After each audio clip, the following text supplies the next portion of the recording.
Ini ndakarombawo ndisingazive kuti zvichazosvika kure. Pandakazoziva kuti pakudiwa ropa remwana wangu, ipapo ndipo pakazondiomera. Pandaiuraya kwese uko ndaifunga kuti zvichaguma, asi it seems zvinhu izvi can't get enough.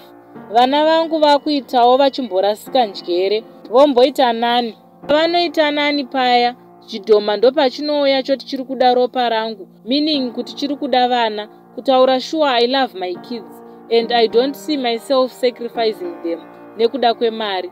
Dai ndakaziva kuti ndizvo zvichaitika kuti ndiuraye vana vangu, hama dai ndakaramba kutambira tsito yacho. Kutaura shuwa ndakatambira ndichiti tsito ingaitei hayo. Pandakauraya baba ndakati ndopa zvichagumira, ndisingazive kuti richava gore roga roga. Fungai pavana 13 tangosara 4 chete. Dare ini ndaremerwa, handichazivi zvekuita.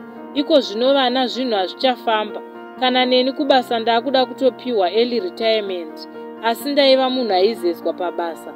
Hapana kana ainditanga chokwadi. Nyaya dzemishonga dzakangooma hadzo. Kana ndararamawo ndichazouya ndotaura kuti ndave papi hama dzangu.